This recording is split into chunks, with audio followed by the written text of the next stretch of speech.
Okay, ladies and gentlemen, boys and girls, brothers and sisters, friends and enemies, my name is Kamon Freeman, I'm your Black Man in Therapy, representing We Act Radio, broadcasting on the Radical side of Monarchy Avenue, the nation's capital, the foothill of Cedar Hill, allowing the Natasha Freddie Douglass home. All right, welcome to Bus Boys and Poets, 5th and K. This is the Angela Davis room. Put your hands together for that legacy. And I want to say that we're so glad to have a full house of candidates here, people who are very serious about this issue that we're addressing here. How many of y'all think the rent is just too damn high? A round of applause. You gotta make some noise to get here. You think the rent is too high? Or some of y'all must be up in the mobile. Okay. All right. Unfortunately, we have two candidates, established candidates, that are not joining us today. Kenyon McDuffie office confirmed that he was available from 8 to 9, but unfortunately we got a phone call a few hours ago that he has a conflict and is unable to attend. And it's not a good look, but at least he had the courtesy to call. But Anita Bond's office has been completely unresponsive. She's the favorite in the race. She's the forerunner in the race, which is mystifying to me, because how can you be the front runner in this race when you're sitting on the chairman of the housing committee? This is correct me if I'm wrong. Chairman of the housing committee? Yeah. She chairs the house committee, so we have a house crisis, and we also have a misappropriation of funds. And I just talked to the incoming AG today that said they're going to be looking into that. You know, when rich people steal something, it's misappropriation. When poor people steal it, they call it what it is: theft. Okay. Unfortunately, Ms. Anita Bonds is not here, but we're going to keep her chair open to acknowledge that. And I hope that we all understand that we have two candidates, slots to fill, and 2 votes to fill. We all clear that yes, Anita Bonds not an automatic shoe-in because she's an incumbent or chairs the House committee. Okay? We understand that? All right. Now, it would be great if we see a difference, change in voting behavior and stop voting because somebody has a little D behind their name and some recognition, and look at the actual positions on their issues and their vote record. So I'm going to have Mr. Reverend Braden Hagler come up and make an opening statement. He is our moderator. Will Merrifield was supposed to co-moderate with him. Unfortunately, he's unable to be with us, but I assure you we're in capable hands with Mr. Braden Hagler. He will be off camera for most of the program, so we wanted to give him an opportunity to speak directly to the people here. And for those who do not know, this was live streaming on We Act Radio, and will also be broadcasted on WPFW 89.3 FM Tuesday at 5 p.m. Okay? And having said that, I want to give a special shout out to our brothers and sisters in Haiti who have been exploited as we very speak with your taxpayer dollars. So when we say taxation without representation, it's not just local. Mr. Reverend Braden Hagler, ladies and gentlemen, round of applause, please. Thank you, Kamon. Good evening, everybody. And I just want to also thank these candidates who have shown up to be here this evening with us to share their thoughts, to share their understanding and their values. Because really what we're talking about this evening when we talk about housing and people having a place to live, we're talking about values. What kind of values do you bring to the city council? What kind of perspective? Because we have looked over the years and you have seen how DC has changed. You went from a majority black city to now a minority black city.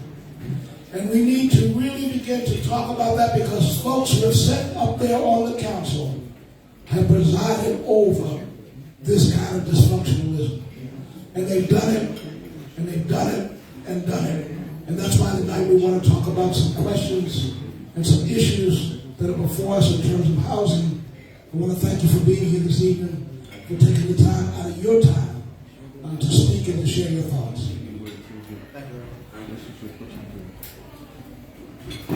All right, go on. If I begin, I want to just ask a question to go down the line. And I think the first thing to ask is why in hell are you running for this position? Why don't we start over here to my left? I'm Jennifer Talicia Muhammad. I am running because I found my life's work in standing up. You need the microphone. Yes, sir. Thank you. I'm Jennifer Jalencia Muhammad, and I am running because I have found my life's mission, and that is to stand up and speak up for the downtrodden. And when I say the downtrodden, I don't think there's anything lower than a human being that does not have somewhere to live and does not have an adequate place to live. I not only speak about this, but I'm the founder of the New Royal Family of Advocates for the Homeless. For the last 2.5 years, myself and the New Royal Family have serviced outside of the 2nd and D Street shelter to our homeless kings and queens, as I call them, because they are not less than, because they don't have an abode. Sister Muhammad, I want to just keep it short because we've got a number of folks to go through. I want to thank you Yes, for sir. that. And everybody, please be as brief as possible in terms of answering that question. Come go to the next. Yes, sir. Brother Graham. My name is Graham McLaughlin, and I'm running because what Reverend Hagler talked about, it's about values. And one of the things that I've seen in our city, a city with a $20 billion budget, the most per resident of any city in the nation, is that many of us want the same things: equity, opportunity, affordable housing, etc. Yet we're not achieving that. I've tried to do that in my own life, opening my own home to guys coming out of prison, mentoring 2 boys, engaging in a number of other activities as well. But really, as you think about your 2 votes, it's about who can use that budget, who can steward that $20 billion most effectively to serve all of us and to serve those who need it the most. Thank you. Well, good evening, everyone. Good to see you. I'm Alyssa Silverman, and for the last 8 years, I have served you, and it's been my honor to serve you as an at-large council member. I'm one of the 2 independents on the council. And Reverend, I asked that question a few months ago, why not again? And it's because the big money special interests still dominate the agenda at the Wilson Building. And I have a track record, and the tide is turning, I'm happy to say. When I first ran in 2013, those big money special interests dominated the agenda all the time. But we have started to build, with your help, a coalition of residents and businesses that are persuading my colleagues to do the right thing, to build housing that's affordable for working families, to make sure that this city is safe and provides, an education for kids around the city that's equitable. We still haven't gotten there, and that's why I'm running again. Thank you, Councilman. Thank you.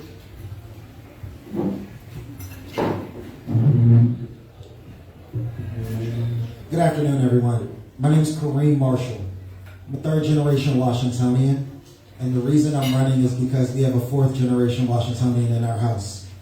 And when we started to think through where we're going to send her to school, my wife and I had to make some really hard decisions about what we thought our future would look like. And those choices weren't great. It relied on random chance through a lottery, spending a lot more money on a different house, or spending a lot more money on private school. I'm running because I looked at our council, and I know that they know how troubled our education system is. But for the last 8, 10, 12 years, they've done nothing but infight with the mayor or infight with each other. I'm running because I'm a problem solver. I want to fix this issue. I want to fix affordable housing, make sure that it's actually affordable to people who work real jobs. And I want to make sure that our public safety system is structured around building community as opposed to just putting people in jail. That's why I'm running. Thank you.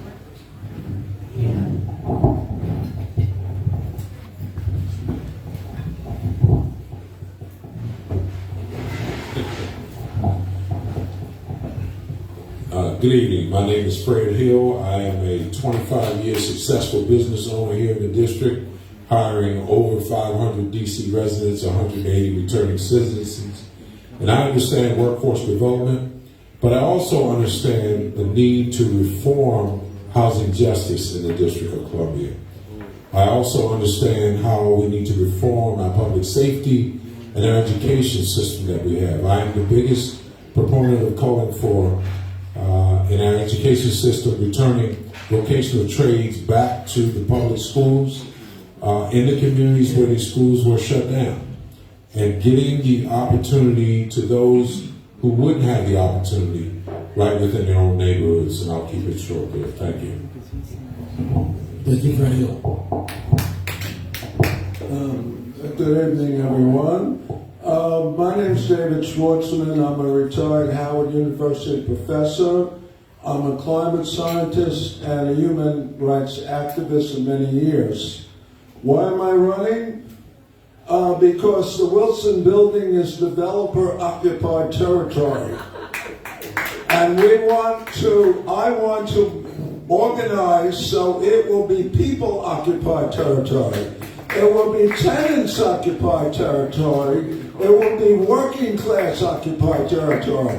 Because the racial and economic disparities in this city are shockingly high, and we have to reduce them and eliminate them, starting with child poverty, which is an egregious human rights violation, and we have the more than ample tax base to do it. That's why I'm running. So my office will be an organizing center for the human rights groups in D.C., and I will work with them in collaboration for the other D.C. that is possible. Okay, so that's why I'm running. Thank you, David.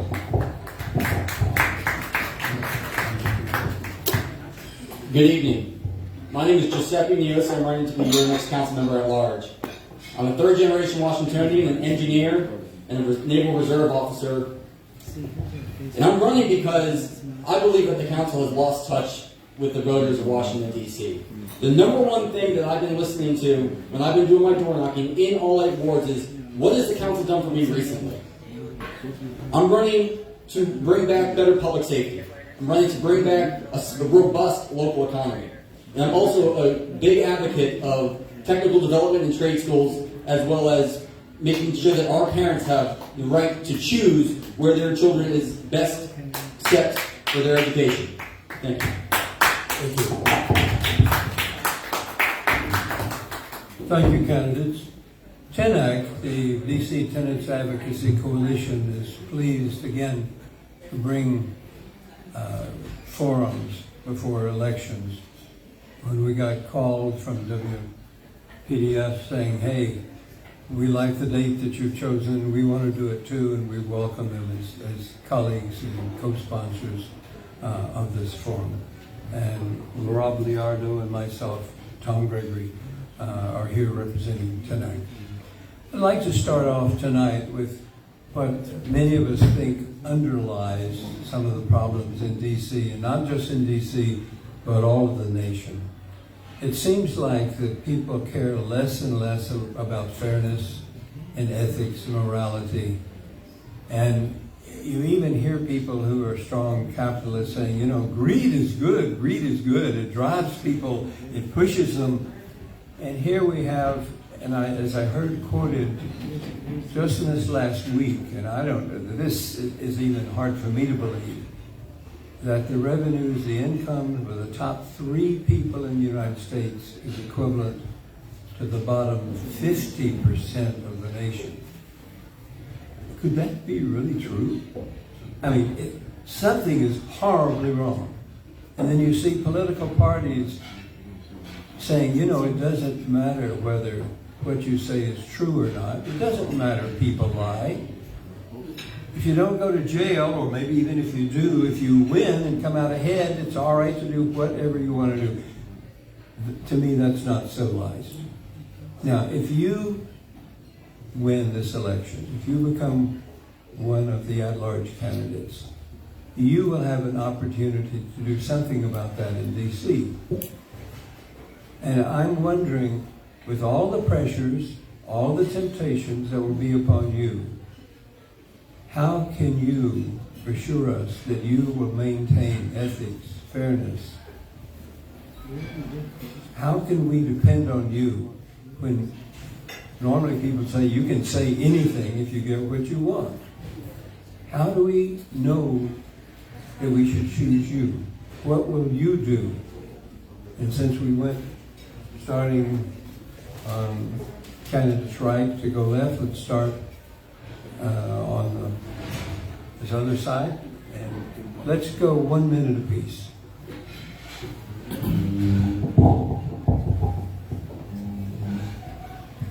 Thank you for the question.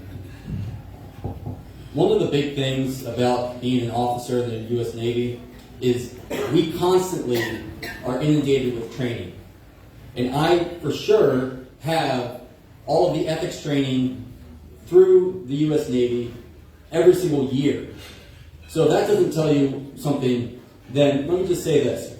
I'm a third generation Washingtonian, born and raised here, and my love for Washington, D.C. is strong. I would not do anything to put D.C. in harm's way. Ethically speaking, again, I fall back on my officer career in the U.S. Navy Reserve, because to be an officer, you have to show a level of commitment. You have to show a level of honor and integrity. These are things that, to be an officer, you can't take that away. Thank you. How much time do we have? 1 minute. Okay, so I would urge people to look at my record. Go to my website. I have palm cards around, and it has my website, and I have my record there. My record in fighting for statehood. My record in fighting for environmental justice, which goes back to the early 80s, actually. So I've been an activist on environmental justice, on climate justice, on human rights. So judge by my record. If I'm elected, first of all, my salary will go to a fund to organize. Because I don't need a salary. I have a pension from Howard University and Social Security. Okay, so I don't need a salary. And the bottom line is, no one is perfect. Am I corruptible? Sure, I'm a human being. So the public needs to have an oversight over me. And so my office will be used to organize that oversight, not only of me, but the whole council and the mayor. That's what we need. We need the public input, because good bills will not pass unless there is a movement outside the council. I'll give you one example. Thank you so much. 1 year ago, we had a major victory. Okay, I'll come back to Thank you. Thank you for that question. Mine started with my mom and my dad, my grandparents, and how they raised us as a family to be honorable. Even when we stepped off the path, we knew what was the right thing to do. That's what led me into the military, coming out of the military with an honorable discharge, into business ever since then. But what I've watched in this city is that there's always been the opportunity for those who sit in position of power to make wrong decisions. For the last 25 years, I've held this government accountable by attending these council sessions, calling them out on the bad decisions that they've made. And I will continue as the council at large to present those legislations that are going to be fair and equitable for everyone across this city. I've had offers since I announced my candidacy to step aside with sizable checks in front of me. And I'm standing here before you now because I didn't take them. Thank you.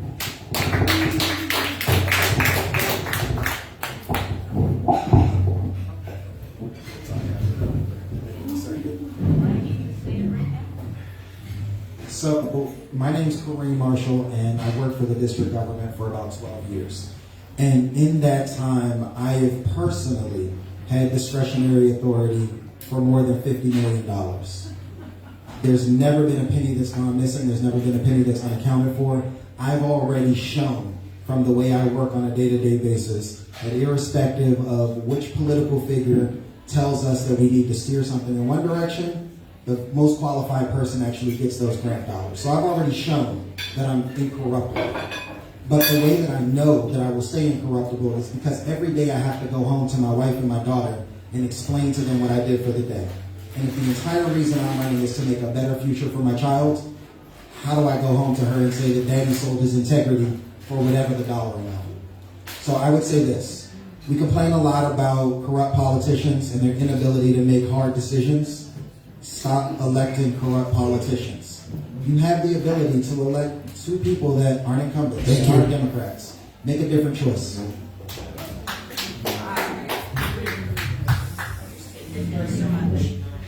Tom, you, Patrice, Ryan know that I have an 8-year track record of taking on the big money special interests. And who are those in our city?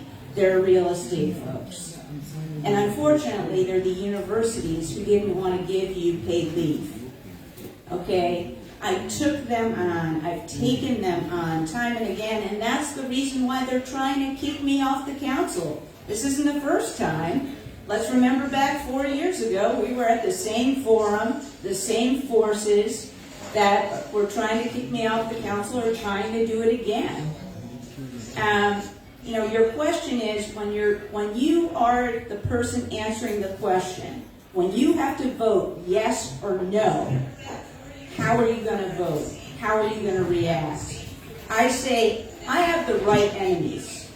I have the people who don't want to give paid family leave against me. Thank you. Thank you, guys.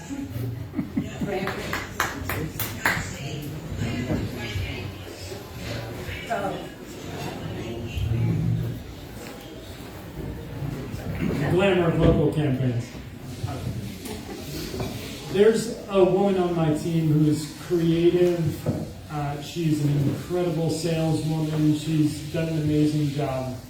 She's also black. She's also a lesbian. She also served 24 years in prison. She calls me a corny-looking white guy. And I would ask you how many corny-looking white guys you know that have opened their home to guys coming out of prison for a decade, that have helped her and a number of other returning citizens to launch their own businesses that now hire 40 DC residents, who have mentored 2 boys for 8 years, who have lived east and west of the river. You know what I'm going to do in the future because you can look at what I've done in the past. And I think there's a lot of honorable, ethical, impactful people up here. My push would be, I run a health equity program that serves over 100 million people, so I know how to make an impact at scale. And over the last 20 years in DC, I have walked beside people as we have worked in intentional community as partners, as equals, to make a difference in this city. And that's what I'll do as your council member. Myself and my organization, the New Royal Family of Advocates for the Homeless, care for what we call the least of these. And so it would be easy for me to care for those in the middle and those high on the hill. I give you an example. We not only take care of the homeless, but when they get a voucher, the New Royal Family and I go and do housewarmings for them.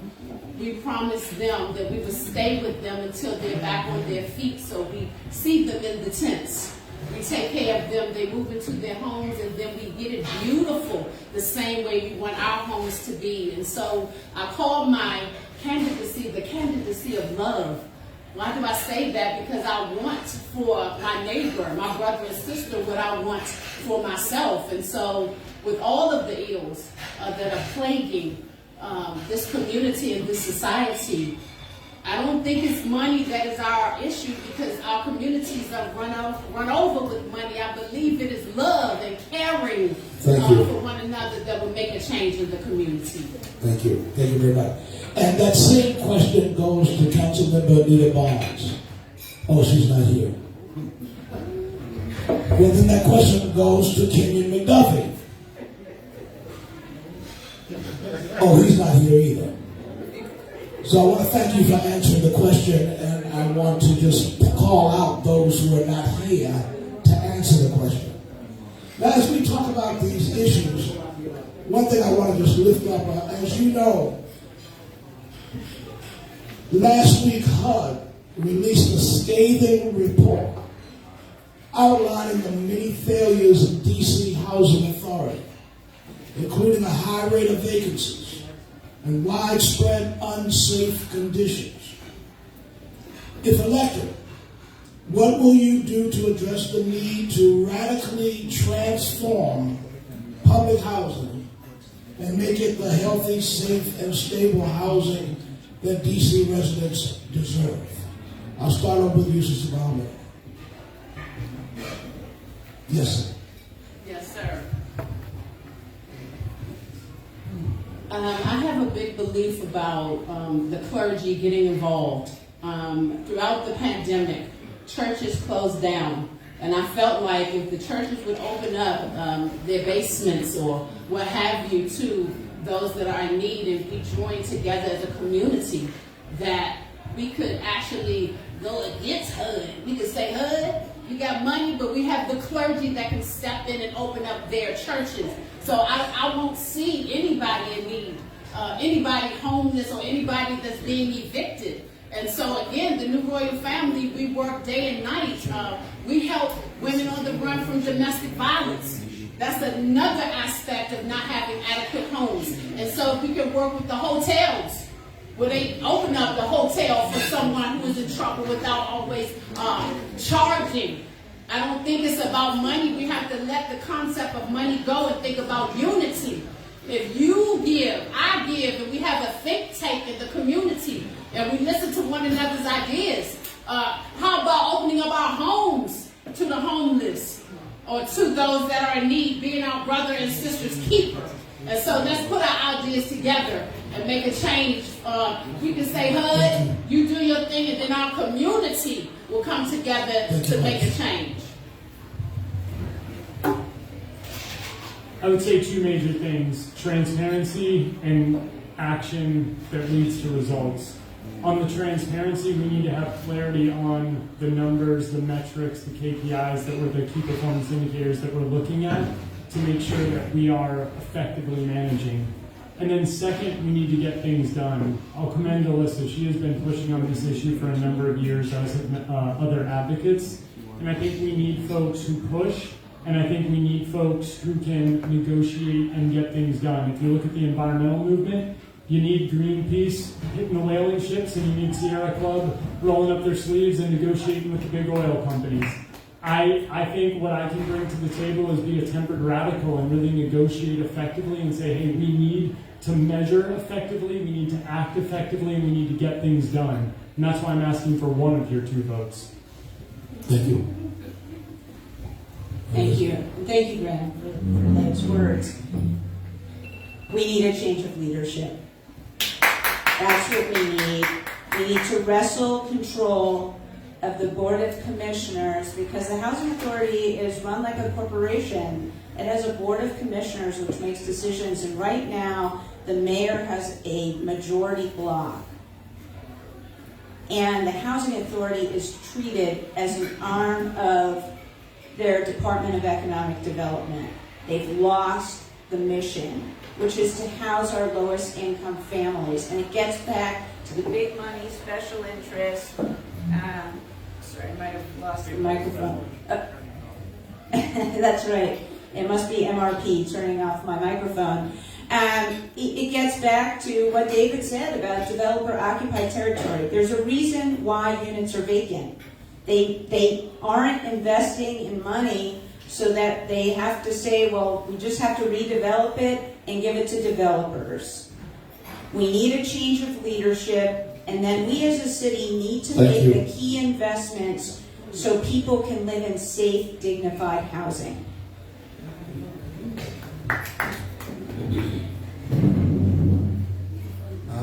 I'm fairly certain I'm the only person who's ever worked for DIPED or the Housing Authority on this panel.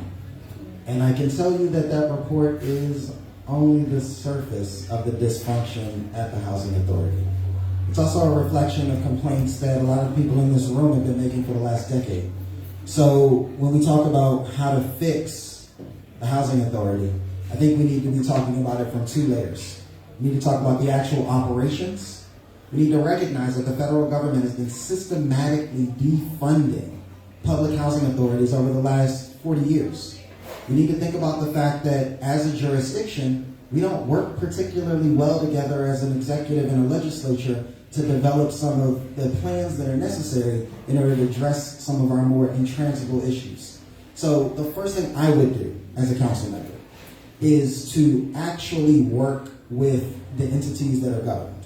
I would make sure that we are absolutely clear on the real count of units.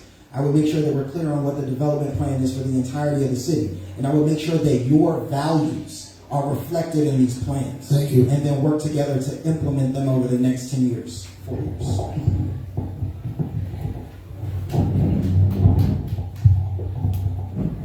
Thank you. What I would do as the council member at large is, with the experience of 25 years of successful business here in the district, what I saw is that there was not a strong level of accountability, oversight, and backup plans as to how you monitor what's being done. I've watched the directors say time and time again that there's a plan and that there's action going into place, but there's no one checking. I think that she had a modest or say an aggressive approach to what her plan was, but she didn't have the professionals, the experts around her to shake her on the shoulder and say, that's a bit over the top.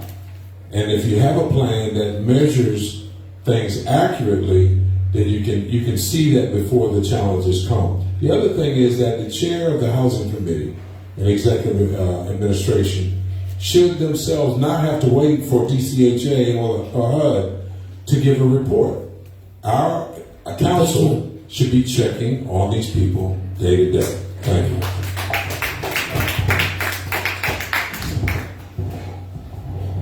As you stand up, David, I want to let you know. I'll start with what? David, hold on a minute. Hold on a minute. I want to let everybody know that there's some cards here at the table that you can put some questions on. And we invite you to come and pick up the cards and run through the question. But go ahead, David. Okay, so I will start with, I think, what must be done. The units have to be fixed. The budget has to be increased. I've been a member of Fair Budget Coalition for many years. I've been a member of Empower DC for many years. And we focused on this issue, particularly the underfunding of the budget to fix public housing. Fix the vacant units, number one. The treatment of public housing tenants have been criminal. Exposed to mold and lead, especially children in the water. I brought up this issue continually in the last 2 years with the DOEE, with Tommy Wells. I've discussed this in testimony to council, and this is criminal. The criminals need to be brought to trial. I'm serious. Thank you very much. The AG needs to bring criminal charges to them. And let me just finish. Thank you. All right. I always agree. Thank you for the question. Trust, but verify. When I was a young engineer working on my merchant ships, there was a time where the junior engineer was going out for his rounds in the engine room, and I had to turn on the generator to start the generator up for the house. And unbeknownst to me, there was a fuel leak that was never reported to me as the engineering officer on watch.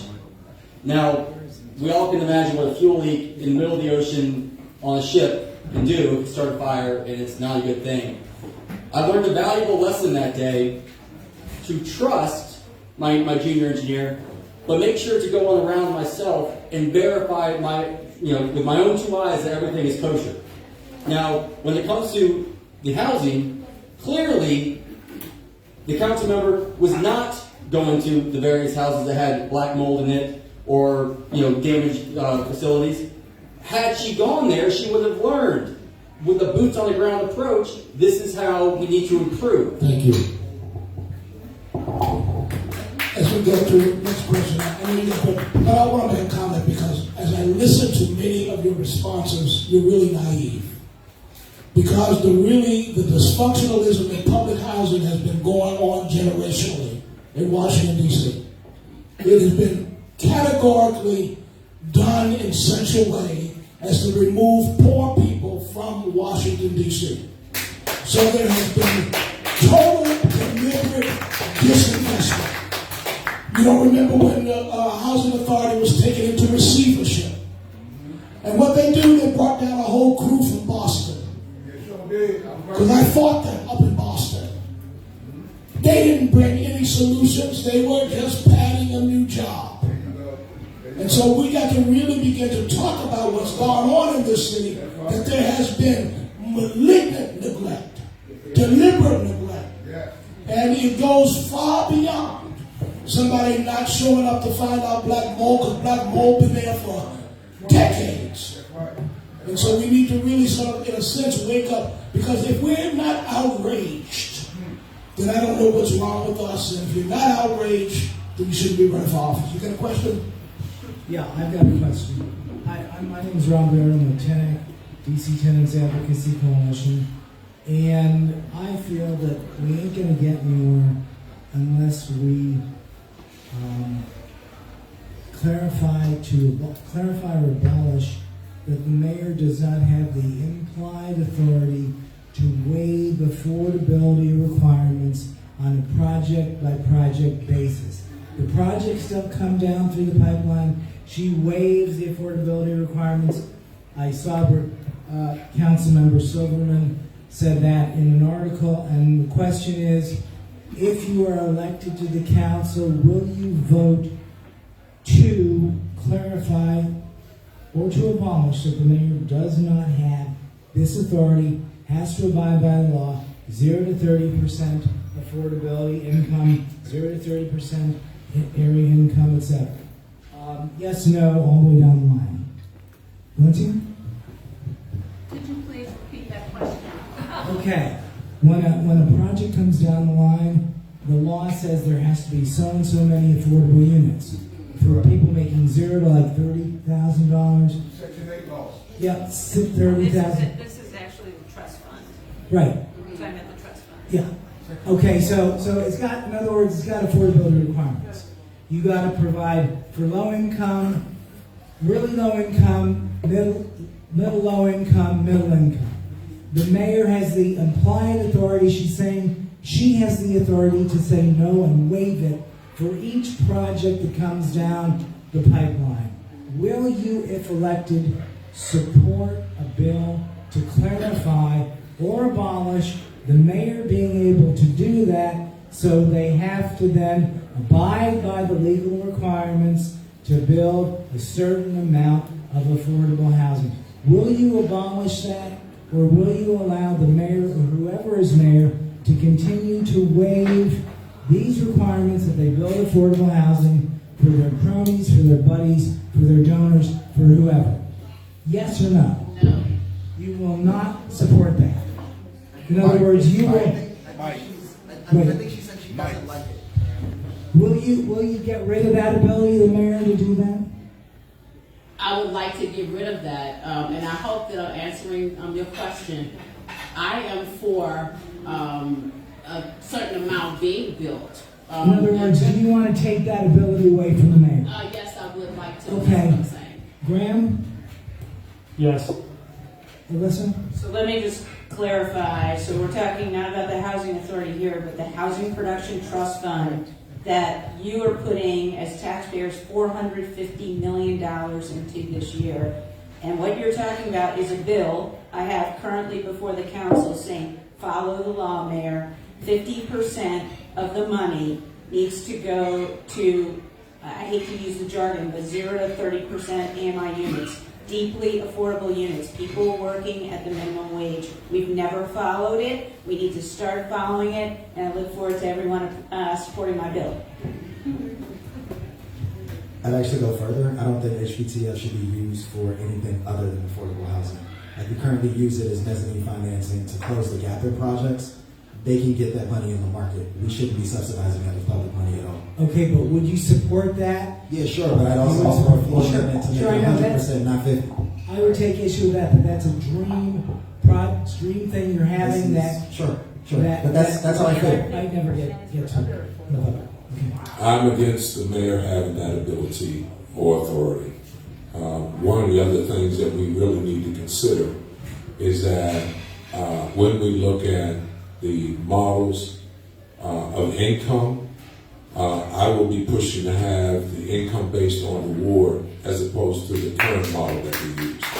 That's how we get to an average median income of affordability, and that will include the 0 to 30%. Could you clarify that? So right now, what we use is a 50, 60, and 80%. Right. We don't even touch the 0 to 30. Right. But one of the reasons that we don't touch the 0 to 30 is because we consider incomes of Alexandria, Fairfax County, Prince George's County, Montgomery County, all of those that do not have the same measurement as Washington, D.C. I agree. That would be another bill, but you're saying you would support this initial thing we're talking about. Okay. I agree with Alyssa and Fred, what they have to say. This is just the first step. The DC Auditor's Report exposed systematic violation of developers systematically violating what they were supposed to do. But it's only a first step because the Housing Production Trust Fund mechanism in itself is a failed system because it's a trickle down of affordable housing for a majority of people, but it drives up rents because it's based on creating market rate and luxury housing. So this is the root of gentrification and displacement of the black residents of DC. We need to move to a different model, and that is social housing and community land trusts. Decommodify housing. Housing is a human right. And that's where our taxpayers' money should go. It should fund those solutions. Thank you. To clarify, this is a yes or no question, correct? I hate to say it, but can you please repeat the question just so I make sure I get the language right? Because Sure. The mayor currently is saying that she has the authority to, when all these projects go through, the law says that you got to build so many units from 0 to like $30,000 income. So many units, 30 to 80, 40,000, 50,000, whatever, 60 to, and she's saying, no, let's waive it all. So that way, these projects go through and they are supplying her 1% people with. Okay, I understand. I don't believe that we should be waiving requirements because we specifically work to negotiate the requirements in various contracts, so we should not be waiving requirements at the last minute. So I believe, to answer your question accurately, I don't think the mayor should have this ability to veto the requirements. Then a follow-up on the vouchers, because it's a real ticklish, thorny issue. Now, we believe, and I'm sure everybody does in this room, that everybody should have a home, and everybody should be housed, and housing is a human right, and that people should have vouchers, and the wait list should be opened instead of being closed. It's now people are waiting decades for vouchers. However, it looks like the mayor has come up with a policy that places people that are voucher recipients in housing without the social services they need. It's just a small percent of voucher recipients. So they will go, and what is happening in Tom's building, not my building, Tom's building, other buildings, where since these people, voucher holders haven't been screened, and they need social service housing, like behavioral health housing for the mentally ill, and addiction housing, like halfway houses and all, they put them into rent control housing, and it's causing chaos. People are subject to violence, threats, murder, It's making certain buildings, destroying once peaceful communities. Now, we're not saying these people shouldn't be housed. We're not saying they shouldn't get a voucher. What we are saying is, instead of placing them recklessly in these buildings, and they are causing themselves harm because they don't have the social services. They're getting arrested, they're causing drug deals. It's a terrible thing for them, and they get in problem. So, okay, so would you support, as a solution, the social service agency deciding before someone is placed in housing whether they can handle independent living or need to be placed in halfway houses, centrally run facilities, which are housing run by behavioral health, mental health agencies, etc., with the social services that are supplied. So would you support that as a solution instead of just placing people recklessly in and they're causing harm themselves? All right. Why don't you start? Go ahead. We'll start on this side. Yes, I appreciate that. That's a very nuanced thing, but I think it makes common sense what you're saying, that the social services, to help out the maximum amount of people, it makes sense that they would have a handle on where they're located. I think what you're saying makes sense. I was testifying today at the public hearing on the rapid rehousing bill, which I support. I think Alyssa does too. And the other bill was the migrant services bill, which was a terrible bill. But let me address the question. So there are people getting vouchers, obviously, that have a lot of challenges because of what Reverend Hagel referred to, the war on the poor. Okay, because people are traumatized by poverty, they're traumatized by addiction. Okay, I don't blame these people. They need help. They need mental health services. They need all kinds of services. So I think that is important. This was raised actually by a caseworker at today's hearing, and she made a good point. So this should be provided. And yes, if putting people with vouchers in non-rent control buildings is a solution, I would support it. I don't know yet. Yes, just to interrupt, just my understanding was that when the mayor initiated this policy, the building managers and landlords agreed, well, we will provide the social services necessary in our buildings, but since it costs money, that didn't happen. That's what I heard. Anyway, but buttressing that is the fact that, from what I've heard, that we don't, the buildings, landlords just refuse to even make contact with social service agencies. They just close the doors. This is another part of where the wraparound services that you hear everyone talk about in this city don't really reach the people that it's intended for. You cannot assume that everyone you throw into an apartment can manage the space. I've personally seen, as a building inspector, someone get put into an apartment from the street, and within a week, the appliances and the cabinets were off the wall. The appliances were sold because they had a drug habit. That comes down to improper oversight. That's that follow-up that I talked about just a second ago. We cannot assume that everyone is ready. We have to make sure that they go through the evaluation process to show us that. And then through that process, if we can identify that they're lacking the mental capacity, that they need other services that can help them get there one day, then we move in that direction before we just throw someone into a building. Thank you, Mark.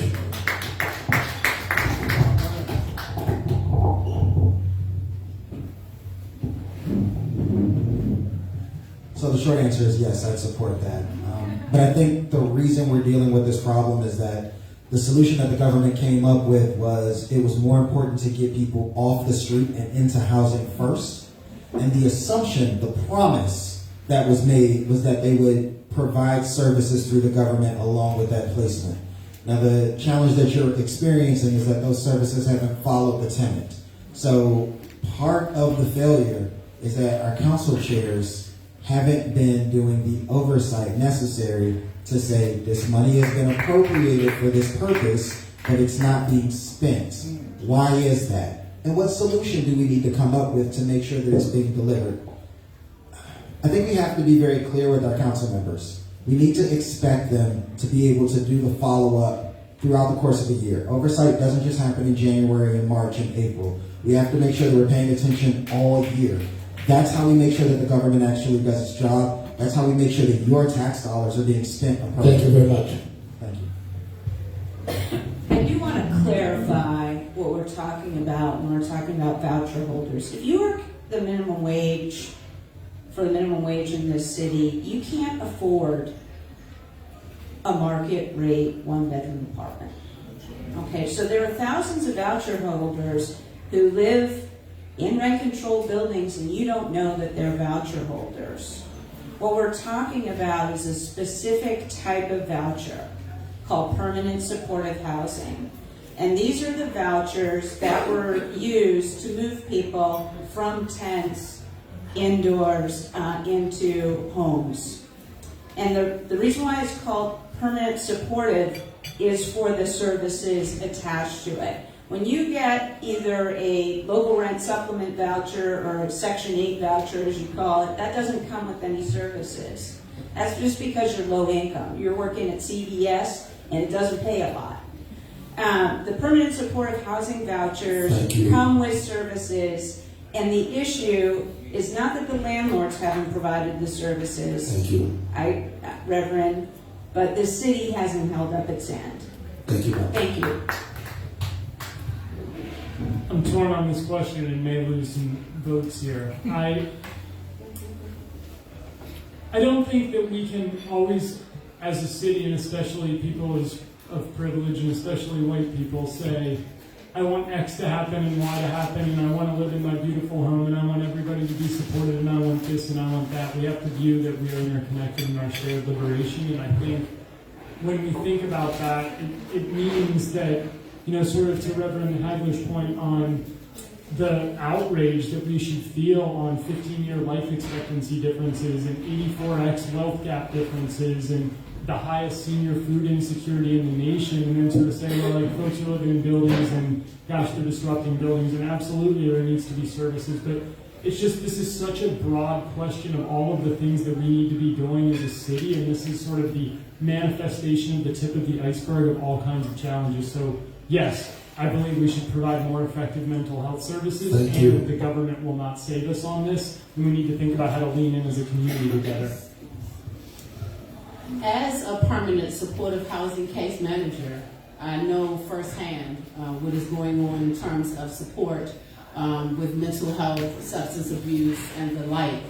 I believe in the housing first model because I don't want to see anyone out in the cold. We go to our warm abodes and we have people that are still out on the street, but I believe that the support services should go hand in hand. And if those in power can't figure that out, then we have to come together as a community for solutions. I deal with this every day. I go myself to these mental health providers and connect the dots myself. I'm not really waiting on someone else. And when I'm in office, I'm not going to change. I like to be up in the action. I like to see a change, and I'm not waiting on anyone else. So I will go out and connect the agencies with those in need and inspire others to do the same. Because I believe the unity is truly our answer, and we should feel pain for those that are suffering, and we should do something and not be able to sleep at night. Thank you. Knowing a fellow human being is hurting. Thank you much. The Office of the Attorney General found that 3 companies, Darrow Management Services, Darrow Realty, and Infinity Real Estate violated civil rights by denying voucher holder access to renters and by also imposing other kinds of illegal schemes to keep low-income people out of their buildings. It was found to be occurring in those cases in at least 15 buildings. And it was in Ward 1, Ward 2, and Ward 3. Now, these are not the only companies. Let's be honest, right? These are the ones that got caught. What would you put in place to safeguard low-income and working families from this kind of racism and discrimination? I'm going to start with you, Sister Bonner.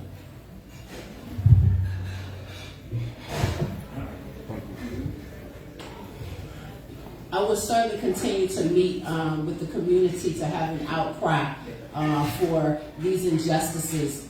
I would like to put a bill in place that actually chastises to be like those companies, because it's much more than those 15, because I work this every day, putting fines in place and having we as council to actually oversee this, you know, to go into the places and see about this ourselves and not let it be remote, that we go and see about it. And so I would like to put a bill in place that will actually fine those that are discriminating against those low income status. Thank you.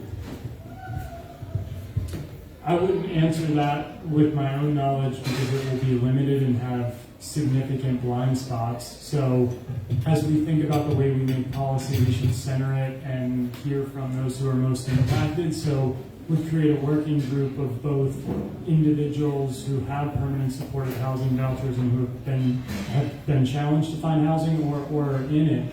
And also landlords who, you know, we think are good actors or we think are bad actors. Either way, trying to say, hey, why would you or wouldn't you, and really try to create policy that's centered around all of that discussion. And so, really, I will tell you how I would make a policy on that. But we shouldn't have 13 people in the Wilson Building in an ivory tower making policy, and so that's how I would approach it. Thank you. What the Attorney General announced today was huge. The biggest settlement, I think, in the country on a housing discrimination case. And what was most outrageous, there was an email from an executive at Darrow saying, I am doing everything in my, I'm paraphrasing, but I'm doing everything in my power to keep voucher holders out of our properties. So what do we need to do, Reverend? And let me say, that case came not from a tenant, but from someone at Darrow. It was a whistleblower who said this is wrong. So what we need to do is first have an make sure that our new Attorney General has as muscular an enforcement approach as the current Attorney General. I'm going to miss Carl Racine.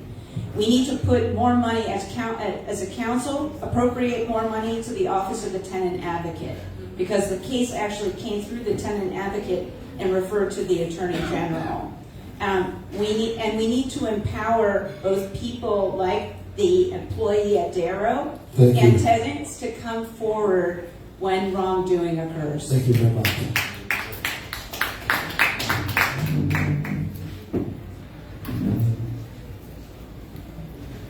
$2 million is a rounding error for the amount of money that those buildings make over the course of a year. I think we need real consequences. And when I say real consequences, I mean the penalty for something like this needs to be so severe that the management of the company knows that they can't risk doing it. So we need to... They're no longer going to be in property management because of the settlement.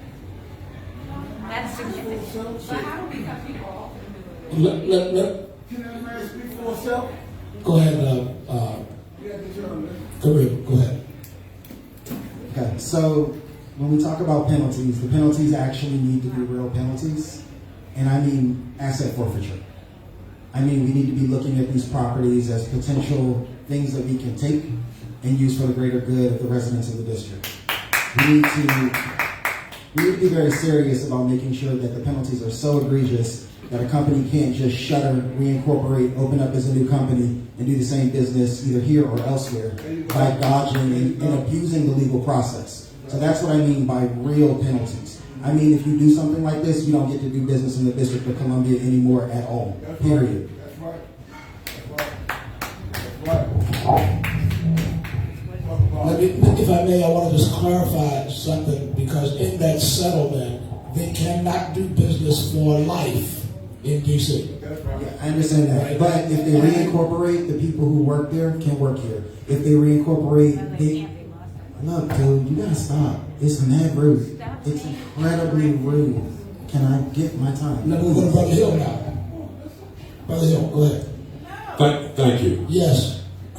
This is a case where also the council and this city should exercise DOPA rights. And that's where those landlords, those slumlords in this city, not only lose the right of management, not only lose the right of having a business in the district, but they no longer own the property. If we get to the point of where we start taking property from those slumlords in this city, from leaking pipes, from asbestos, from mold, from collapsing ceilings in low and no income housing facilities, we're going to send a different message. We'll get a different level of respect, because those are the people who are the least of us that need those who can speak up for them to protect them. And that's what I would do as a council at large. Thank you.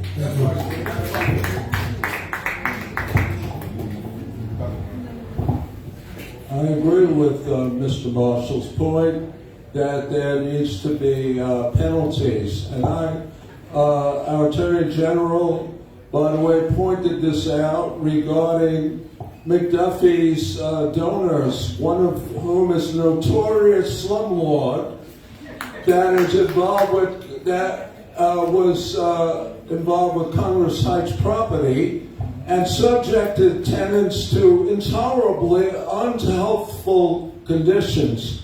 There should be criminal charges, not simply expropriating property and converting it to social housing, perhaps, but also jail time. Okay, when did the very rich ever go to jail? Hello? I ask you, they had very expensive lawyers to get out of it, right? Okay, are they subject to the same laws as us? Hello? Well, we need to enforce criminal penalties. And I had another important thing to say. We're going to come back to it next time. Thank you for the question.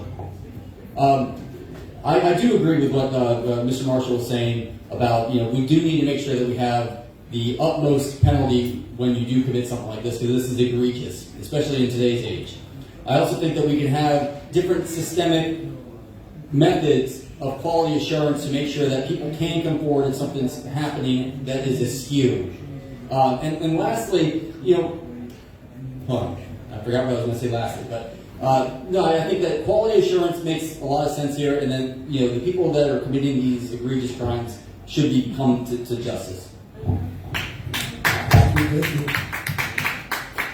Before I go on to my next question, I just want to say these egregious crimes is a part of the culture in Washington, D.C. And it's been structured in that way. Yes. So when you basically hit one of them, that's just the tip of the iceberg. That's been going on forever in the city. And so, again, it's my cynicism that is based in reality. So I want to just ask, if I may, another question of you. The comprehensive plan calls for racial equity analysis within DC planning and zoning decisions. This mandate has yet to be fully implemented. What role do you hope to play in ensuring meaningful racial equity analysis within development? I'm going to ask Councilmember McDuffie for his answer. Oh, he's not here. He's not here, okay. I'm going to ask Councilmember Anita Bonds for... Oh, she's not here either. Oh, she's not here either. She never shows up. Okay. All right, so those of you who made the commitment to show up and to be here,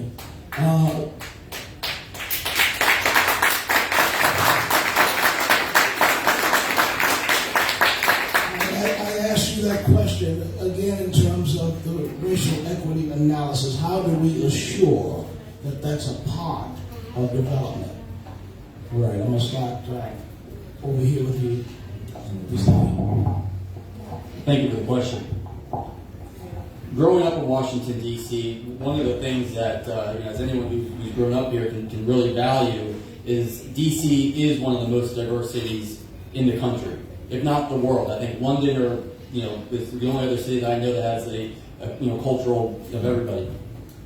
And because of that, I believe in diversity without displacement. One of the big things I've been finding, especially when I have door knocked, again, in all 8 wards, but specifically east of the river, many of the people were saying, yeah, we would like to have some more diversity. We would like to have different exposures to different cultures. And I think that that's very important to listen to our communities to ensure that the path that we view Washington, D.C. going is a path that is very inclusive and make sure that everyone feels welcomed here.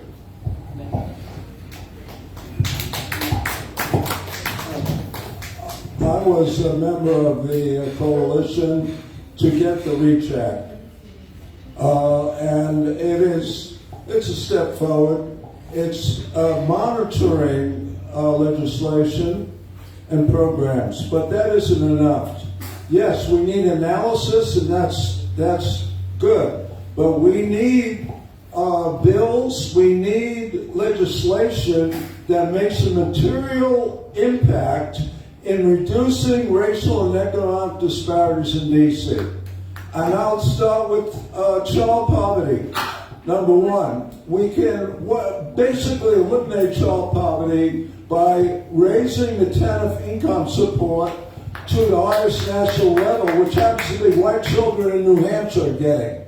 But black children east of the river are getting 37% of the federal poverty level now.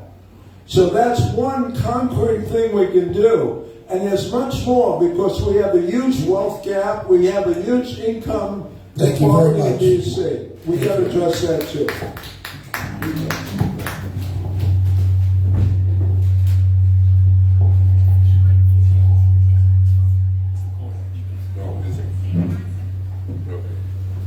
Yeah. Thank you. The change on the council is the first thing that needs to happen. We have watched council members come in and then move on their own agenda or the agenda of the land-grabbing developers, and then they're not held accountable throughout their tenure in the city. The other thing that needs to happen is that when we do this, we pay attention to how the inclusionary zoning laws are being ignored.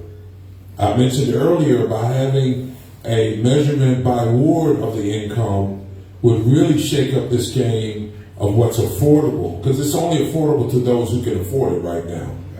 It needs to be housing justice instead of affordable housing.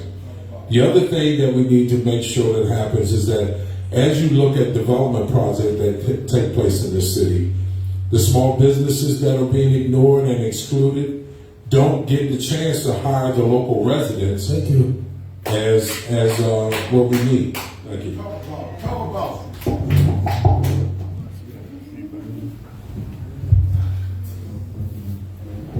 Okay. Who's been in the Wilson building on a Tuesday morning right before a ledge session? Raise your hand. It's a little chaotic, right? I've seen council members have their staff write bills that morning. And that level of working in the sense of last minute work has a reflection on the quality of the bills that we get as residents. So what I can do is I can promise you this. If I'm elected, every bill that I introduce will be at the end of a process, not the beginning of a process. Every bill that gets introduced will already have had a fiscal impact statement, legal sufficiency, and an equity analysis done before introduction. That creates a higher level of conversation for the quality of work that we do in this city. It ensures that we aren't reacting to a decision that somebody made in a room, whether we agree with them or disagree with them. But at the very least, we've already had the conversations before a bill is introduced. So that's what I can promise individually. What I can promise for the body is that I will work as hard as possible with the other council members to make sure that they have the resources and the access to communities so that they can do the same thing. Thank you. Let me answer the question. We need the racial equity analysis to have teeth. Right now, it's just advisory, so people just ignore it. So here's one concrete way. We have made this change at the council. There's a fiscal impact that's always given, when we do tax abatements, when we're giving people a tax break, the CFO does an analysis, is this tax break really needed? And often the CFO says it's not. And now and I used to argue, and now what we do is, okay, if the CFO says that money's not needed for this company, real estate company likely, then you need a super majority to pass that tax break. So I think, for example, if we're going to ignore if the racial equity analysis this is bad for black residents, this is bad for Latino residents, this is bad for people of color, then it needs a super majority of council members to supersede it. Thank you, Mike.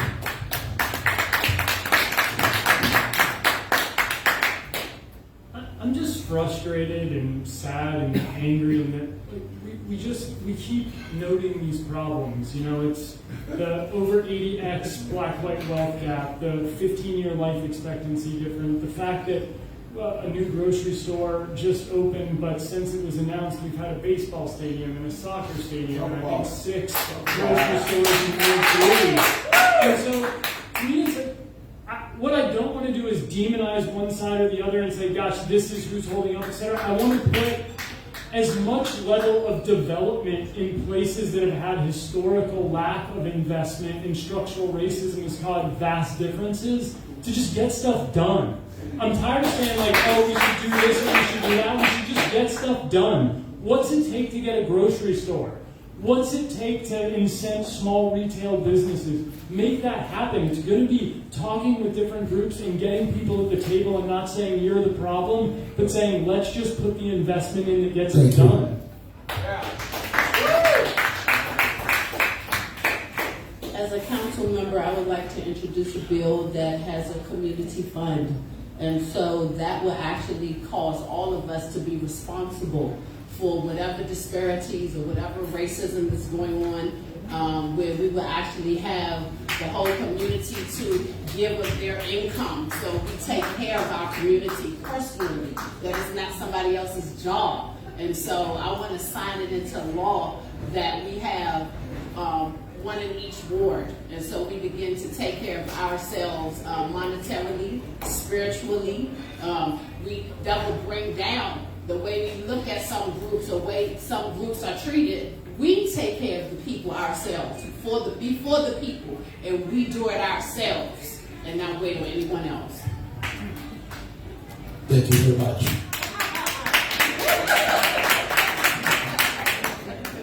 This question is for Council Member Anita Barnes. I gave to you a piece of legislation that dealt with anti-flipping in Washington, D.C. Never got a response from your office, from anyone on your staff, in terms of that piece of legislation, which is very, very important. And I'm going to ask the rest of you, if you were to, do you see putting in place some kind of anti-flipping of property legislation, and possibly what that could look like? I'm going to start with you, Jennifer Muhammad.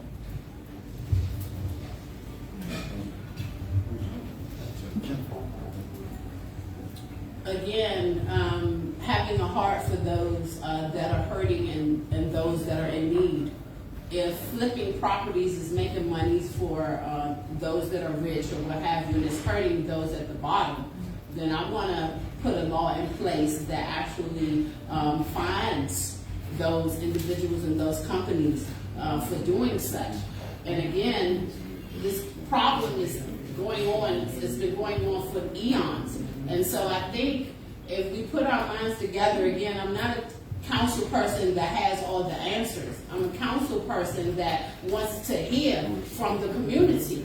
We have all of the answers together. And so, again, signing something into law and causing punishments for those that are not following humanity, following human rights, and having a heart. Get fined for not having a heart, and flipping and getting rid of people out of their abodes. Thank you. I think you want to create policy, obviously, that ensures positive externalities and stops negative externalities, and you don't want to have extraction out of a community of wealth. Without having detail, I don't know if I say, hey, I support it or not, but like sort of that approach. And then, more for me, thinking about how do you create generational wealth through home ownership and ensure that if we're thinking about gentrification and gentrification with justice, a 30-year mortgage to me is the best way to combat that, or to allow the with justice part.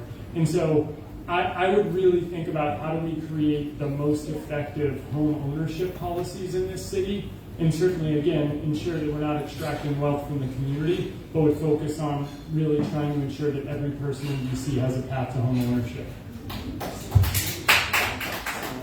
Well, Reverend Hagler, I'm interested in your bill. This is a big problem. I don't know about you. I own a house along A Street, and I get called almost every day, do you want to sell your house? And I tell them, yes, $5 million for my 800 square foot house, and it's yours. And we joke about it, but what's happening is there are private equity companies that are calling, especially older seniors, getting them to sell their house, then they flip the house and they subdivide it into units. And this is really bad because we're losing the single family. First of all, families are losing generational wealth right there. Second, they're flipping them into units that are no longer single family homes. What we desperately need in this city are 3, 4, 5 bedroom unit homes. We're not building them enough. Thank you. I hope you send me your bill. Thanks.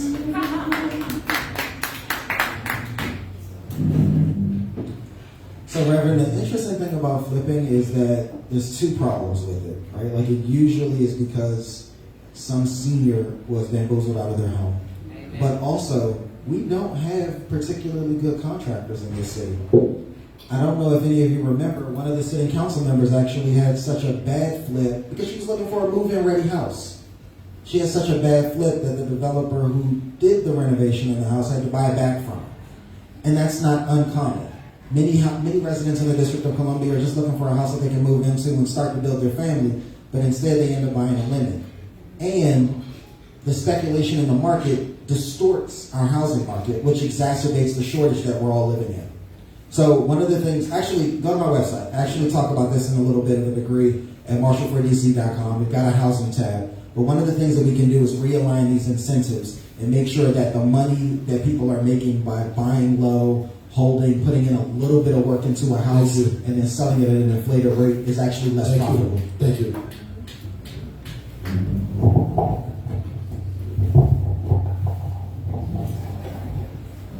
Part of the challenge with the bill is that there is an element of small business that is out there to try to make money. But what the council can do, and what I will do as a council member at large, is that through the permit process that developer or that contractor requests from the city's permission to do the renovation, is also have the question as to what do you plan to do with this project? Because if it is a single family property now and you want to subdivide that property, we can stop it at the door. Right now, we're approving everything. The mayor's also signing off on whatever she wants to sign off because it's their friends that benefit. We have a fail stop. We have a way to minimize the negative impact. With our seniors, I've said 100 times, one of the ways that we can create longevity for our seniors is zero property taxes in the district. They can't afford property tax, food, and medicine. Thank you. So the question was a piece of anti-poverty legislation. I've already mentioned one. Anti-flipping. Flipping, not poverty, flipping. What was that? Okay. Well, I think promoting, putting taxpayers' money into social housing would be a very effective way to allow people renting to save money, coupled with increased subsidy from the city for first home buyers. So what does social housing require?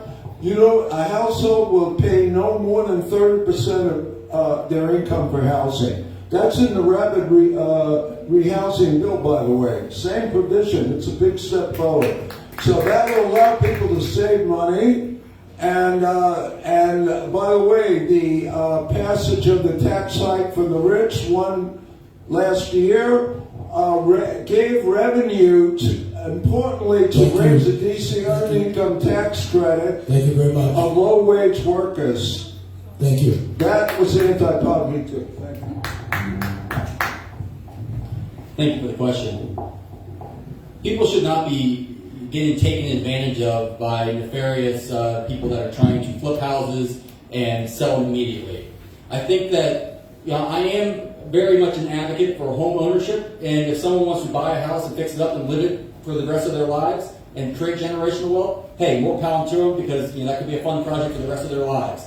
But for someone to come into a community, buy a house, flip it, and sell it, and ruin all the property values for everyone else on the street, I think that is a nefarious thing and not a great thing to do. Thank you. Thank you very much. One of the things that you want to just lift up, because when you look at where the money is coming from, the money is not coming from inside D.C. A lot of the money is coming from outside the country. A lot of the money is coming from hedge funds and real estate investment trusts. And people that are making the calls are operating as agents for those entities, and they get a piece of the action. And so what they are engaged in D.C. is, yes, preying upon the elderly, those who are in nursing homes, preying upon those who basically are struggling to pay their mortgage or repairs. And it's going on consistently and with an abandon. Now, it has not been going on forever, I want to point out. Because after the riots of '68, nobody was interested in investing in D.C. It was only after Anthony Williams gave parcels of land to developers for $1 that this thing heated up. And it's been heating up ever since. So let's have some historical perspective of when things changed and flipped in D.C. And the erosion of the black community began to happen.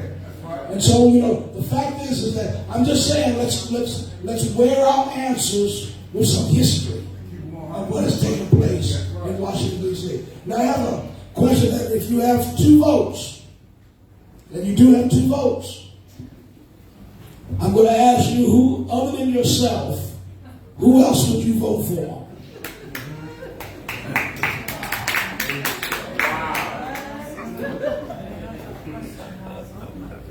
Sister Margaret. My son.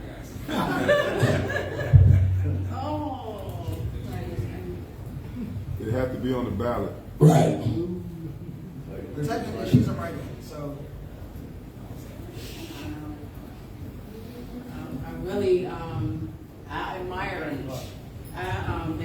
each and every person that is running, and that is Even the empty seats?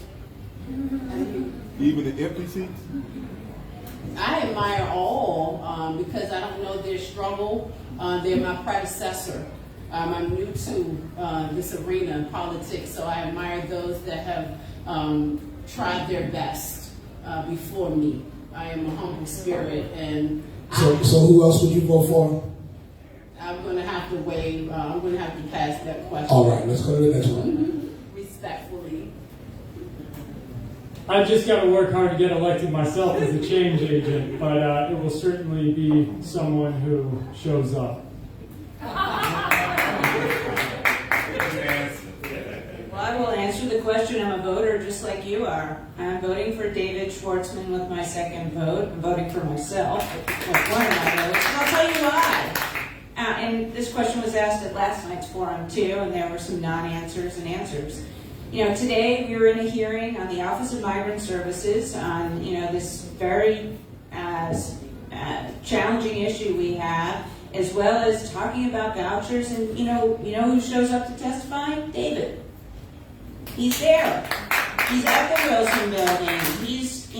David has been an ally at speaking up for those who have the least in this city and challenging those who have the most. So he's earned my vote. Thank you. So I'm gonna get in trouble for this, but I've already asked OCF whether or not I can do this, and they haven't told me whether or not I can, so I won't answer. But I will tell you the person that I am going to vote for is somebody who is bringing in new energy, who is looking at how to make council more responsive, and who is more concerned with results than press releases.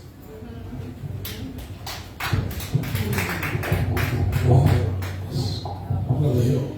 I too have the same position. I have made an announcement before, but I need to rethink the movement of how the next person gets my second vote. Thank you. First, Raylan, you forgot to mention Tony Williams' middle name.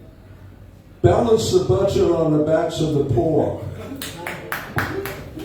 So I've already made an announcement before, and at Ken Edge Farms, I am casting my vote for Alyssa Silverman because she is a champion of working class issues, the paid family leave, fighting wage theft, standing up for domestic workers, standing up for excluded workers. Okay? She's not perfect, neither am I. But she deserved to return to the council and continue to fight and win more victories for the working class in D.C. Because if we tax, the big corporate developer sector will have more revenue, and they're getting a big tax cut from the feds, by the way. Thank you, David. Just like wealthy residents did. Thank you. Thank you. I knew David was going to get it in one way or the other. Thank you, David. Thank you for the question. And as Mr. Marshall, Mr. Hill, and even Mr. McLaughlin all kind of mentioned, I don't want to step on any toes of the people at the Office of Campaign Finance. I want to make sure that we're playing everything by the books. That being the case, I do believe that DC is ripe for change and that we deserve better. And so my vote will go to the person that is going to help bring that forth. Thank you. Wow, those were some amazing non-committed answers. That's all I can say. Is there a question over here? Initiative 82. Position on Initiative 82. What's your position on it? Giuseppe? Thank you for the question. My position is businesses know how they should run their own business, and if they choose to pay their employees without the minimum wage without the tip, they know how to do it themselves.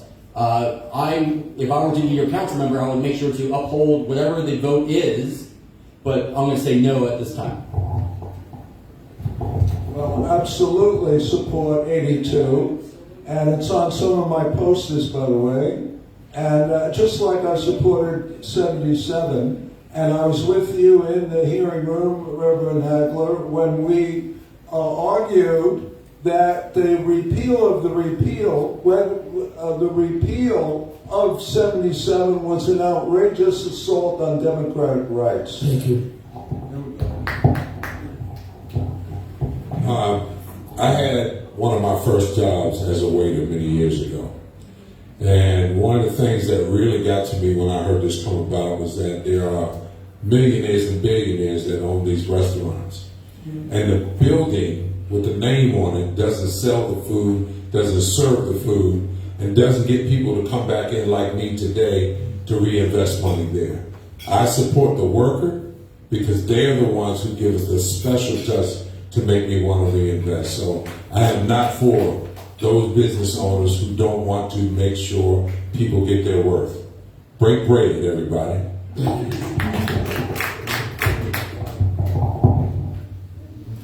My very first job at 12 was folding pizza boxes for a pizza restaurant, and they paid us in pizza.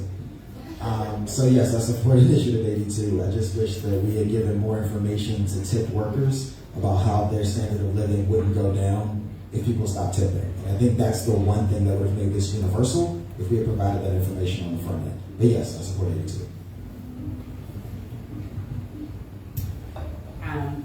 I support Initiative 82. I supported Initiative 77. I thought it was outrageous that 8 of my colleagues overturned the will of the voters.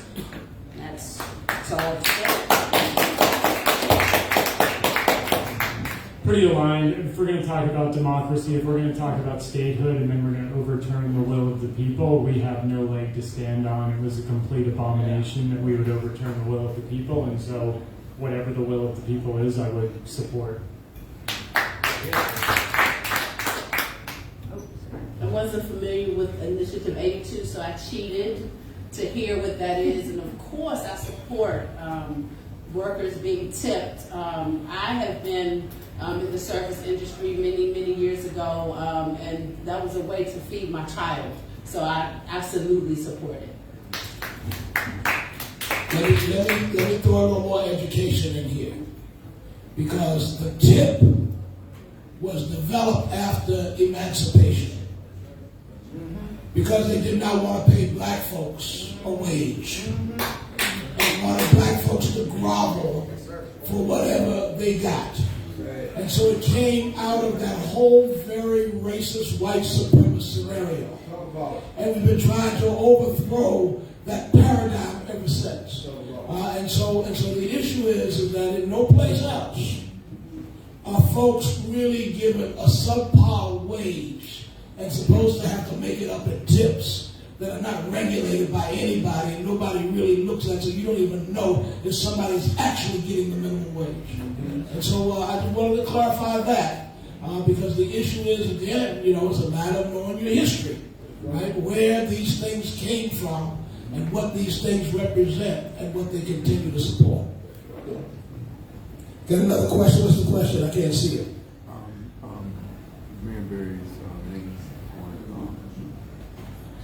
Would denying a street named after the mayor for life be denying the will of the people in Ward 8?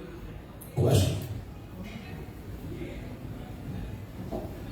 You didn't hear the question? Let me repeat it. Do you believe that, where is it at? Wait. Up here. Questions are coming in. Yeah. Right there. Question for the panel. Would denying a street named after the mayor for life be denying the will of the people in Ward 8?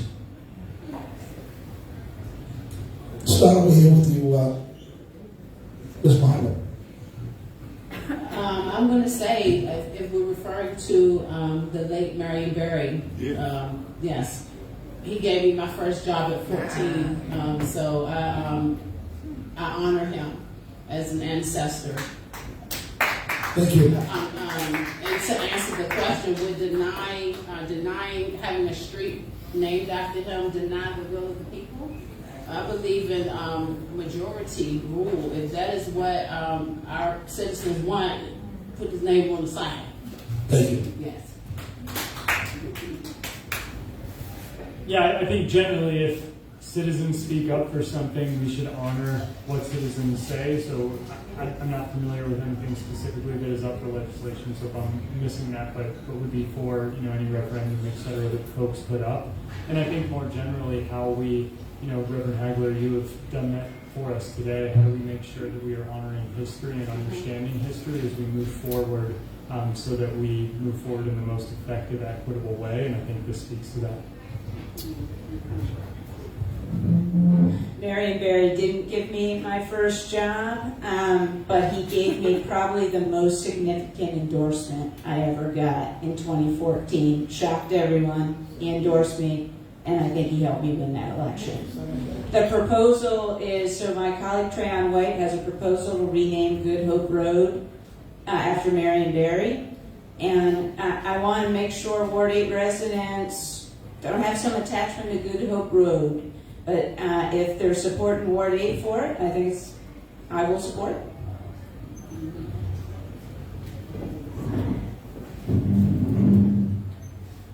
We have streets named after enslavers. We have streets named after kidnappers, torturers, war criminals.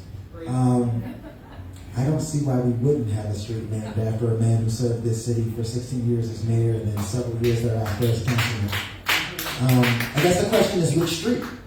But yeah, if the people who live in Ward 8 want the street named after him, I would definitely support it. I don't see how you couldn't. I live in Ward 8, yes we do.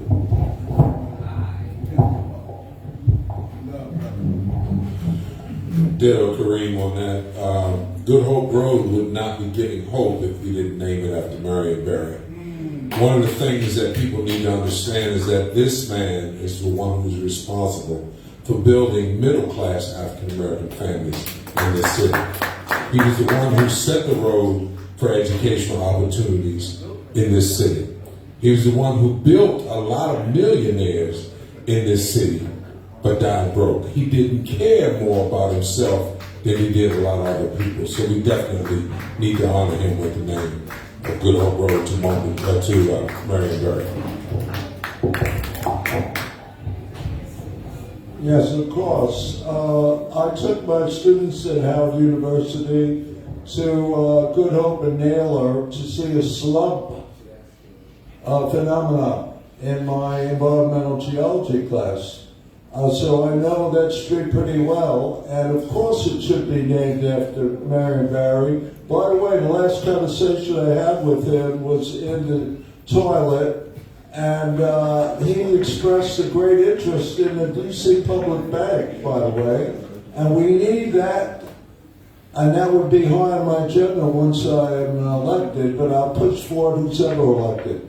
By the way, I'll mention there are a number of other people we should name streets after and erect monuments for them in our community. I would put out Paul Robeson and Claudia Jones. Claudia Jones. Thank you. Thank you for the question. Yes, absolutely. We should always protect the will of the people, but especially an icon such as Marion Barry, he was known as the best politician alive, and I think that absolutely we should. Hold on to the mic because we're getting ready to wrap up. We'll get two more questions, and then we'll have some closing statements from you. But this is a short answer. The DC Council is considering legislation to create social housing. Do you support the passage of this bill? Why or why not? Thank you for the question. I'll have to do a lot more research on this before I give a definite answer. My heart says yes, but I need to do a lot more research just to make sure that, again, I'm big harping on quality assurance, making sure everyone dots their I's and cross their T's. And if it doesn't have some of the things that we've literally talked about in this panel, sure. So yeah. Well, I've already made several statements before in support of social housing. I'm testifying November 17th at the public hearing that for Janice Lewis George's Green New Deal housing bill, by the way, that Will Merrifield, that was supposed to be a co-host, had a big part in drafting. And so social housing is a great solution for decommodifying housing and giving people, keeping income in people's pockets so they're not paying more than 30% of household income for housing. Thank you, very good. Sportsman. Short answer, absolutely. Thank you. Doreen Marshall. Yes, I make some additions to it, but conceptually I support social housing. Councilmember I'll Listen. move things along by saying yes. I think we have to make sure some of the challenges that we see with public housing and other oversight are handled and addressed, but yes, directionally. In short, yes, I support it because my clients are living under it right now. I would like to speak with many that are subject to this type of housing to get their feeling before I make a final decision and turn something into law. But yes. Thank you. Now, my last question is this. In a place that has no voting representation, would you be in favor of enlarging voting rights by supporting open primary elections? meaning that everybody can vote, no matter how you're registered. Whether you are independent, Green Party, Republican, Democrat, you can vote in the primary. Because right now we're disenfranchising voters. Would you be in favor of changing the law in D.C. to allow for open primary? I certainly will, and we didn't mention our returning citizens because none of us is perfect. I've made mistakes. I just didn't get caught. They got caught, but give them a chance. So all of D.C. should have the right to vote, and I will sign in the dotted line for that. Let's get wild. Let's also add ranked choice voting and term limits and a few other things. I'll just say yes. Yeah, I actually support the Alaska model, which is a blanket primary, which means everybody can run, and then you follow it up with ranked choice voting. I think it makes elections a lot less contentious, and you get better candidates. Yes, indeed. No, indeed, because primaries there are 4 parties with ballot status, and they have certain points of view, certain platforms. In the South, open primaries for the Democratic primary allow Republicans to raid those elections and elect a more right-wing candidate. I don't think open primaries is a solution. I think ranked choice voting is a solution in the general election and in each primary as well. So we need to move to ranked choice voting. Thank you. Yes. Thank you very much. Let me say this, because when you go around and you talk to a lot of young folks are sick and tired of having to declare themselves Democrat, Republican, or anything else, because they are so disenfranchised from the system in the way it has carried itself historically. And so in a sense, we're going to enlarge the ability of people to vote like me.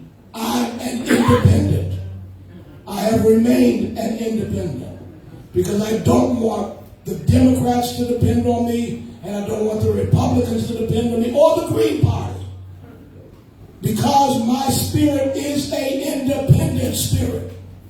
And I know that there's hundreds and thousands of other people in D.C. that are eliminated from participating in the democratic process because of that ideological value. So I want to raise that up for us to look at. And I think that, we get into these models that come from other places, like ranked choice voting. It's not that complicated, y'all. It is not that complicated. It doesn't come down to trigonometry or geometry to get a vote, right? The fact is, that's what we're fighting all across the country, is to have get people to have the ballot access and not be denied. Thank you. The last one, short answer. Rent control is initiated to combat price fixing when the landlords and developers were pushing up rent in D.C., where people were having to abandon residence in D.C. And the council looked around, what else was there that might work? And it narrowed it down to rent control.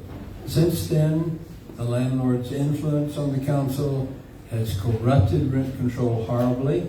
It's almost been abolished, and it's on its way out. Every year, fewer percentage, smaller percentage of units are under rent control.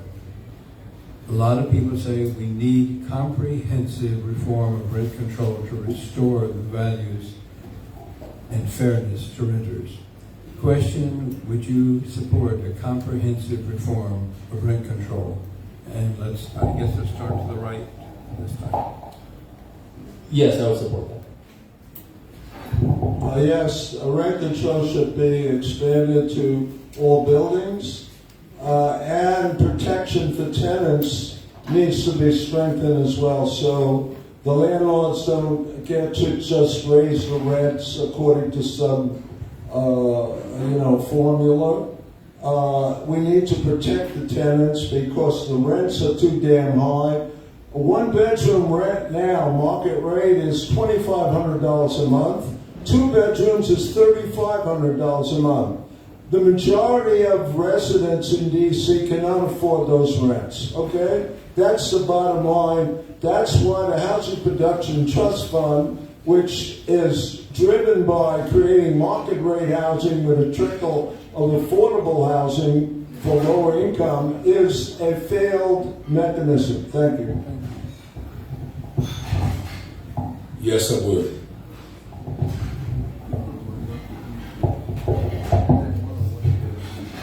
Yeah, yes, I would. Okay, well, break with the one-word answer here.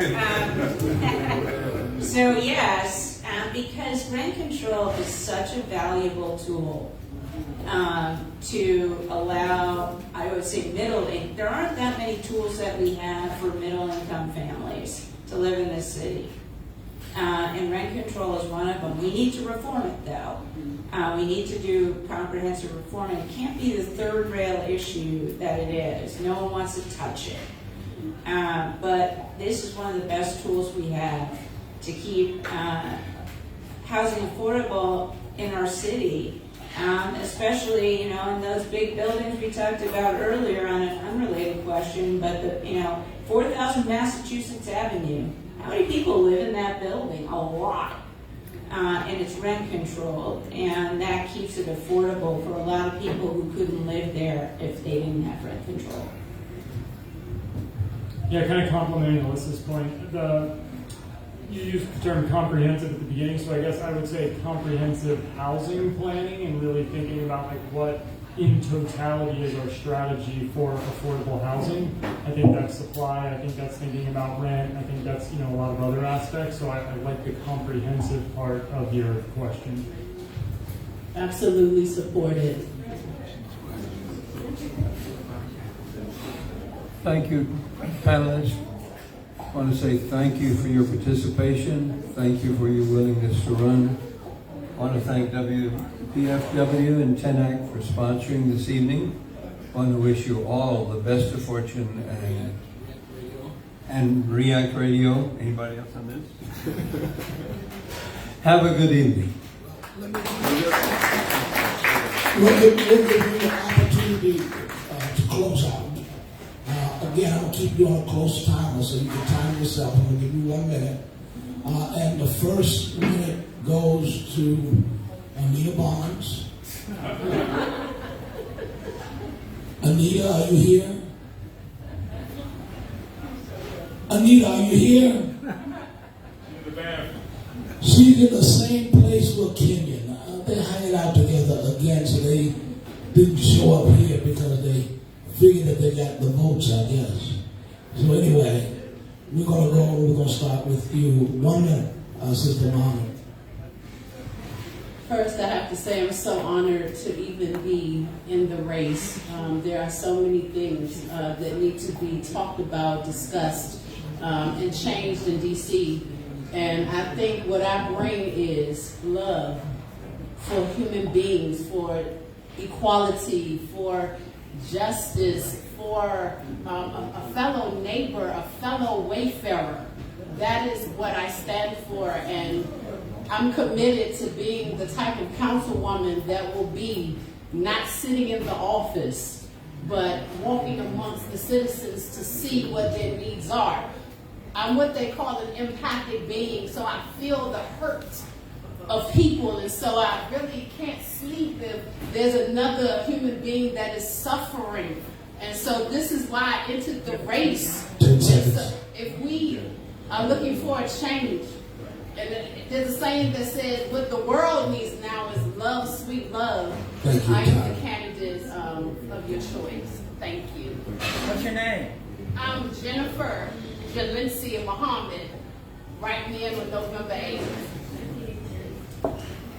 I will pick up on the themes of love and change. There's a lot of supporters in the audience of the different camps, including my love and some of my supporters. And just thank you to you all. This is one of the last debates, and this is tough on families, tough on supporters, etc. And just all of you here, I think, have given a lot of strength to all of the candidates.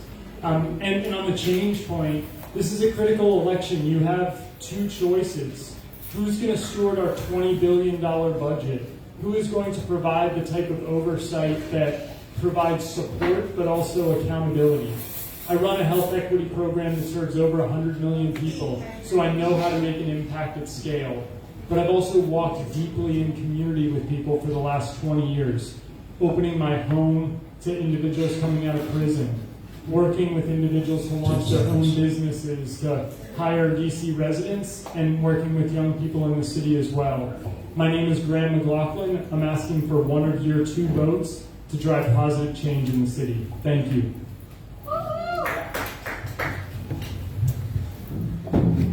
I'm Melissa Silverman, and like everyone else here, I'm asking for one of your 2 votes.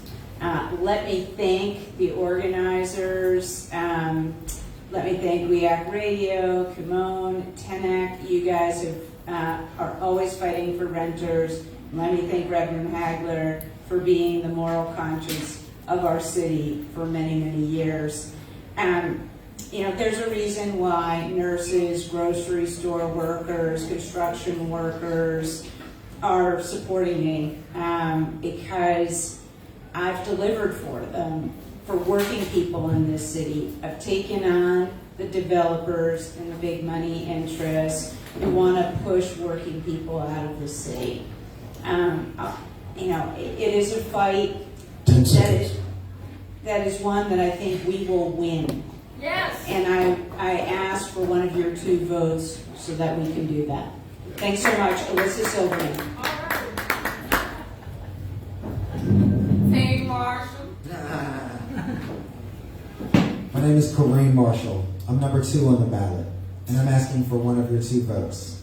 And the reason I think that I should be one of your votes is because I have 12 years of experience inside of this government. Now, I know how to make broken systems work, and that's why I'm running. I looked at my family, I looked at the future we were facing, and I thought my choice is either to try to fix things or to try to buy my way out of the problem. And then I realized that not every family in the district has been as fortunate as my family, and they don't all have the same options that we do. So if we really want to talk about transformative change, if we really want to talk about making sure that we have a future that is better for all of the district's children, then you need to start looking at the candidates who can bring change, who can bring a different perspective, who can actually make something happen on day 1 when they come into office. Kareem Marshall, number 2 on the ballot. Thank you for your support. Thank you. Thank you again. My name is Fred Hill. I am number 3 on the ballot.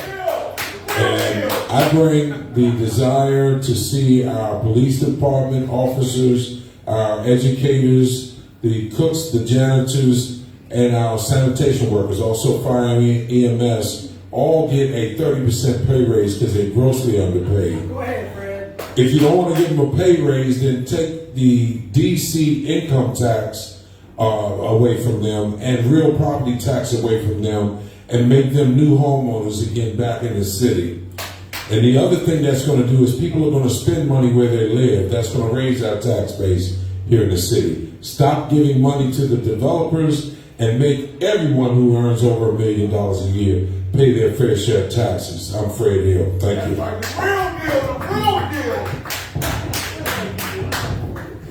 I'm David Schwartzman. I'm a husband, a father, a grandfather. That's no reason to vote for me. Okay, we've heard that before.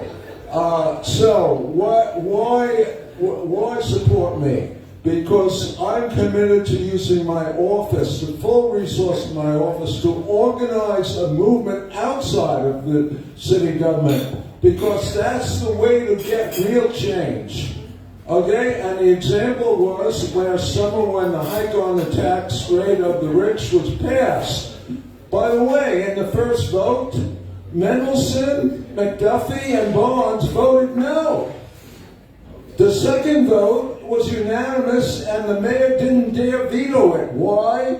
Because there was a strong movement outside of the council, outside of the mayor, that wanted to hike the taxes on the rich. So I'm for the many, not the few. Okay? If you put me in office, I will fight for working class folk and their allies. Thank you. Thank you again for all the hosts for having this great forum. My name is Giuseppe Niosi. I'm running to be your next DC Council at Large. I'm a third-generation Washingtonian, a project engineer, a Naval Reserve officer, a husband, a homeowner, and I'm trying to make the city a better place for everybody.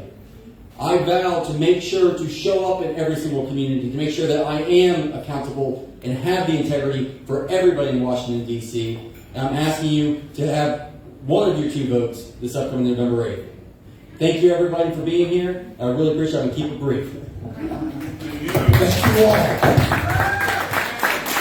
for a great discussion. And good night.